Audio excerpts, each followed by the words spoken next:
Code Lyoko.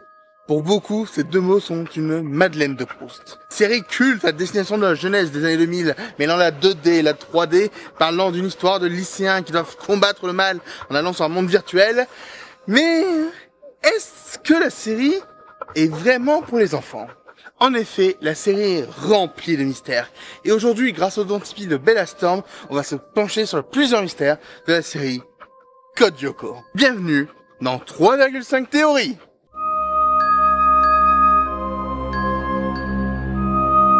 Tout le monde le sait, la série a 5 héros. Yumi, Alita, Ulrich, Odd et Jérémy.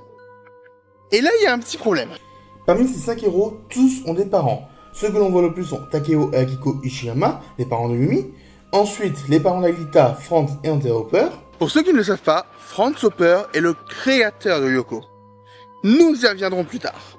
Ensuite, nous avons le père d'Ulrich ainsi que sa mère qui apparaissent dans quelques épisodes, et ceux d'autres qui n'apparaissent que dans un seul épisode. Je sais pas si vous vous souvenez, on en avait fait un décode Lyoko dessus, et même Xana m'avait envoyé sur Lyoko à la fin de l'épisode. Vous en souvenez ? Mais par contre, nous n'avons quasiment jamais vu la mère de Jérémy. Son père est mentionné et apparaît dans quelques épisodes, mais pas sa mère. Alors, qui est-elle ? Où est-elle ? Et surtout, que cache-t-elle ? Eh bien, nous n'en savons rien. Elle n'est jamais apparue. Mais on sait qu'elle est très gentille, vu qu'elle invite Alita à Noël, et au final, elle est peut-être juste occupée par son travail, ou moins disponible pour son père. Eh ouais, c'est pas ouf comme théorie, hein. C'est pour ça que c'était une moitié de théorie.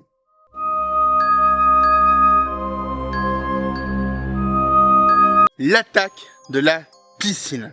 Souvenez-vous, dans l'épisode 72, Odd parle de cette attaque que nous n'avons jamais vue dans la série. Nous avons juste quelques informations. Elle s'est passée à la piscine, que Odd, Ulrich et Yumi y étaient, et surtout qu'il s'est passé quelque chose entre Ulrich et Yumi sans que Jérémy et Alita ne soient au courant. À la fin de l'épisode qui en parlera, on nous parlera également de l'attaque du gymnase. Tu te souviens de l'attaque du gymnase ? Odd, on t'avait pourtant dit de ne plus parler de l'attaque du gymnase. On a le même procédé, mais on remplace le couple Ulrich et Yumi par Jérémy et Alita. On remplace le couple. Oui, c'est ultra important. À chaque fois, Odd évoque quelque chose qui gêne le couple. Mais qu'est-ce qui peut s'être passé pour que les couples soient aussi gênés ?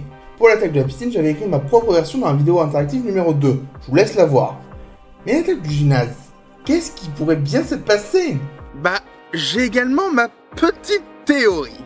On est peut-être plus sur de la fanfiction, mais je m'imagine un rapprochement soudain entre les deux membres du couple pendant que Odd se cache. Oui, je parle bien de relations intimes entre eux.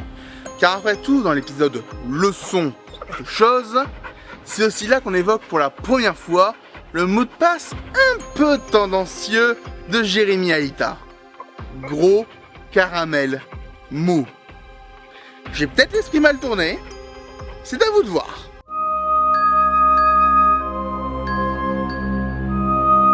Jim Morales. En voilà un nom qui donne des émotions. Et le prof de sport de Gadik est au creux de nombreux questionnements. Plusieurs fois dans la série, il nous parle de son passé et à plusieurs reprises, il y a quelques incohérences. D'après lui, il aurait été garde forestier, plongeur de combat, basketteur professionnel, pompier, mais également garde du corps dans les services secrets. Mais le problème, c'est que ça fait 20 ans qu'il est surveillant à Gadik. 20 ans en tant que surveillant du collège Gadik ? Mais comment il aurait pu faire autant de métiers avec une carrière aussi longue ? Eh ben, il vous l'a dit lui-même, il est agent secret. Et si Jim avait été le cobaye d'une expérience incroyable qui lui a donné plusieurs vies ?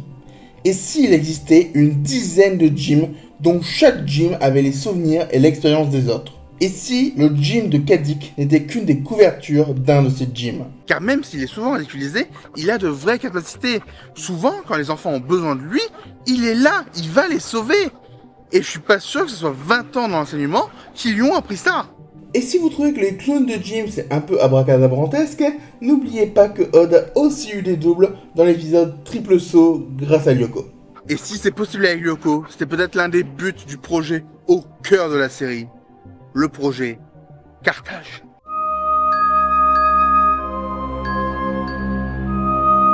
Le projet Carthage. C'est un nom qui résonne pour tous les fans de la série. Mais en fait, c'est quoi ce fameux projet dont on voit quand même des images dans tous les génériques de la saison 2 à 4 ? C'est quoi ? De ce que nous savons, le projet Carthage est un projet dont le but est de bloquer les communications ennemies.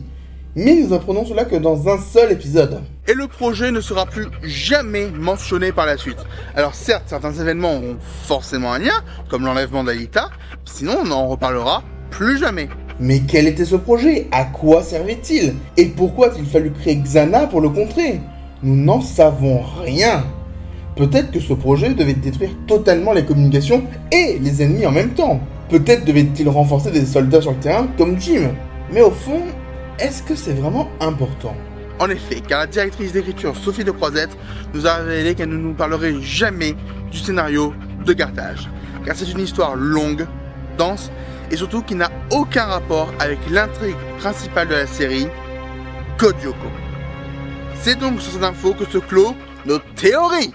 Bon ok, vous l'aurez peut-être remarqué, faire des théories c'est pas mon fort. Mais je voulais faire un petit hommage à l'émission 5 théories de Didi Chouindoui que j'adore. Et surtout, je voulais vous présenter différents mystères qu'il y a dans la série Code Lyoko, notamment grâce au don de Bella Storm sur Tipeee. Donc si vous voulez aussi me proposer un sujet de Code Lyoko, n'hésitez pas à aller voir la page. Si cette vidéo vous a plu, n'hésitez pas à la liker, à commenter avec vos propres théories et à la partager. C'est DKL et à bientôt pour de prochaines vidéos.